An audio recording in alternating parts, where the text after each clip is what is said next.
تو آپ نے میری تمام ویڈیوز کو واچ کرنا ہے، انشاءاللہ آپ کو بہت ہیلپ ملے گی۔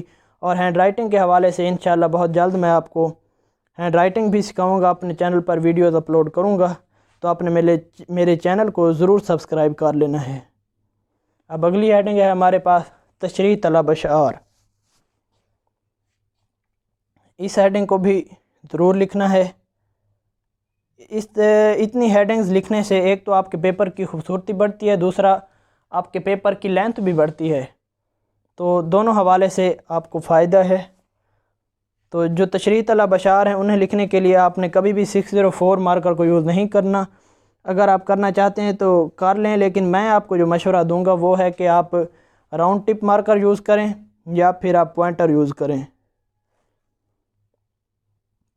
اور یہاں پر شعر لکھنے کا جو طریقہ ہے، آپ نے جب بھی سٹیٹمنٹ کے اشعار لکھنے ہیں جو کویسچن پیپر میں آپ سے پوچھے گئے ہوتے ہیں، آپ نے انہیں کبھی بھی پورا نہیں لکھنا، اس بات کا آپ نے خاص خیال رکھنا ہے، بلکہ آپ نے ایسے کرنا ہے کہ اس شعر کے 2 الفاظ شروع سے اور 2 الفاظ آخر سے انہیں آپ نے اپنے پیپر میں لکھ دینا ہے، جس طرح یہ دیکھیے میں لکھ رہا ہوں۔ پہلا شعر جو آپ سٹارٹ کریں گے، نظم کے دونوں اشعار کی تشریح اکٹھی کی جاتی ہے، تو آپ نے اس بات کا خاص خیال رکھنا ہے۔ تو پہلا شعر جب آپ لکھیں گے تو اسے آپ مارجن لائن کے ساتھ سٹارٹ کریں گے، اور دوسرا شعر آپ نے جہاں پہلا شعر اینڈ ہوتا ہے اس کے بالکل نیچے سے سٹارٹ کرنا ہے۔ یہ دیکھیے اس طرح سے ایک تو یہ ایک جیسے بن جاتے ہیں، یعنی الفاظ اوپر نیچے بہت ہی خوبصورت لگتے ہیں اور خوبصورتی پیدا ہوتی ہے آپ کے پیپر میں۔ اور یہ جو ڈاٹس لگاتے ہیں آپ اپنے پیپر میں، تو اس سے کیا ہوتا ہے کہ آپ کا ٹائم سیو ہو جاتا ہے۔ اگر آپ پورا شعر لکھنے بیٹھ جائیں تو اس میں ٹائم بہت زیادہ ویسٹ ہو جاتا ہے، اس کے بجائے آپ یہاں سے ٹائم سیو کر کے آپ اسے اپنے تشریح میں اس ٹائم کو لگائیں۔ اب ہماری اگلی ہیڈنگ ہے مفہوم کی۔ بہت سارے اسٹوڈنٹس مفہوم کے حوالے سے کنفیوز ہوتے ہیں اور بہت سارے کویسچنز بھی کرتے ہیں، تو اس حوالے سے آج میں آپ کو بہت گائیڈ کروں گا۔ آپ نے تمام پوائنٹس کو بہت اچھی طرح ذہن میں رکھنا ہے۔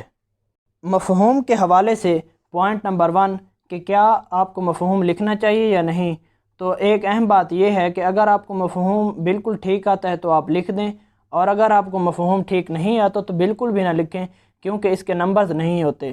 اب پوائنٹ نمبر 2 ہے کہ مفہوم لکھنے کا فائدہ کیا ہوگا، تو اس کا فائدہ یہ ہوگا کہ اگر آپ مفہوم بالکل صحیح لکھیں گے تو ٹیچر مفہوم دیکھ کر سمجھ جائے گا کہ آپ کو شعر کا مفہوم آتا ہے، اور وہ بہت زیادہ پڑھے بغیر یا ہو سکتا ہے بالکل ہی پڑھے بغیر آپ کو اچھے نمبر دے دے، اور اگر آپ کا مفہوم غلط ہوگا تو اس کے الٹ بھی ہو سکتا ہے۔ اب پوائنٹ نمبر 3 ہے مفہوم لکھتے وقت ہر شعر میں سے آپ نے ایک امپورٹنٹ پوائنٹ کو مارکر یا راؤنڈ ٹپ مارکر یا پوائنٹر کے ساتھ ہائی لائٹ ضرور کرنا ہے۔ مطلب 2 اشعار ہوں گے آپ کے پاس، ایک پوائنٹ آپ نے اوپر والے اشعار سے ہائی لائٹ کر دینا ہے اور دوسرا پوائنٹ نیچے والے شعر سے۔ تو یہ پوائنٹ نمبر 3 ہو گیا۔ اب ہم بڑھتے ہیں کہ اس کی لینتھ کتنی ہونی چاہیے۔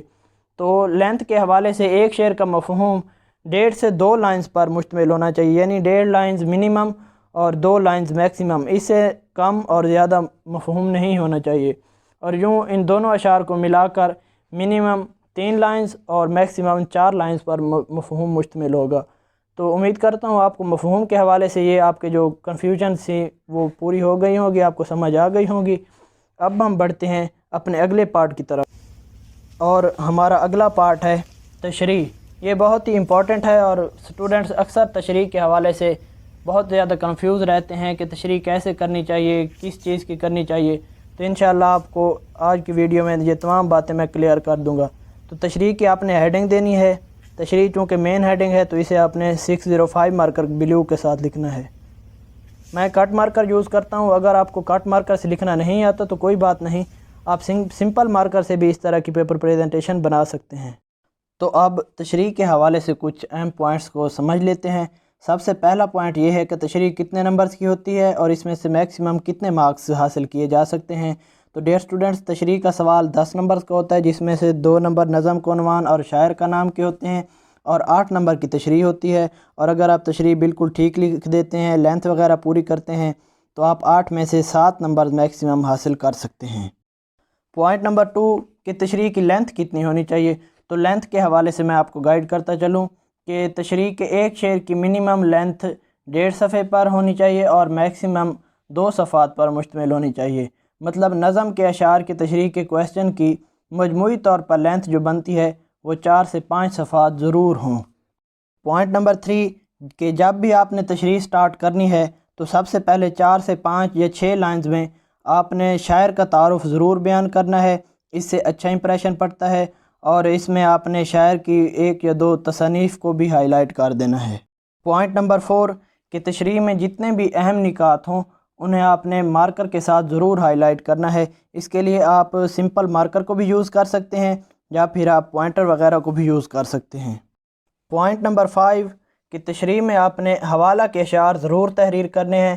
حوالے کے اشعار لکھے بغیر آپ کبھی بھی تشریح میں اچھے مارکس حاصل نہیں کر سکتے، تو آپ نے یاد کرنے ہیں ہر شعر میں سے 2 حوالے کے اشعار بھی آپ کو آنے چاہیے، تو انہیں آپ نے ضرور لکھنا ہے اور کسی مشہور شاعر کے ہوں، اپنی طرف سے گھڑ کر نہیں لکھ دینے۔ اب لاسٹ پوائنٹ ہمارے پاس آتا ہے کہ تشریح میں کوٹیشنز کتنی ایڈ کی جائیں اور کیسے ایڈ کی جائیں۔ تو ڈیئر اسٹوڈنٹ، آپ نے ایک پیج پر منیمم 1 کوٹیشن ضرور لکھنی ہے۔ اگر آپ کوٹیشن نہیں لکھتے تو آپ کبھی بھی اچھے مارکس حاصل نہیں کر سکتے۔ کوٹیشن کے حوالے سے ویڈیو میرے چینل پر اپلوڈڈ ہے، وہاں میں نے 8 پوائنٹس میں کوٹیشن کو لکھنے کا طریقہ کار بتایا ہے، آپ اسے ضرور دیکھ لیجئے، انشاءاللہ آپ کا یہ پرابلم سولو ہو جائے گا۔ تو یہ ہماری تشریح کی اوورآل پوری پریزنٹیشن بنتی ہے، بہت ہی خوبصورت پیپر پریزنٹیشن آپ اس طرح ہی کر سکتے ہیں۔ حصہ انشائیہ سوال نمبر، یہ دیکھیے جتنی بھی مین ہائی لائٹس ہیں انہیں ہم نے مارکر کے ساتھ لکھا ہے، یہ دیکھیے نظم کو عنوان، اور یہاں پر میں نے پہلے بھی بیان کیا ہے کہ جو مارجن لائن کے ساتھ اوپر والی ہیڈنگز ہیں انہیں ہم نے بلیک مارکر کے ساتھ لکھا ہے۔ اب ہم دیکھ لیتے ہیں کہ جو مٹیریل میں نے اس ویڈیو میں یوز کیا ہے وہ دیکھ لیتے ہیں کہ میں نے کون کون سی مارکرز یا چیزیں یوز کی ہیں۔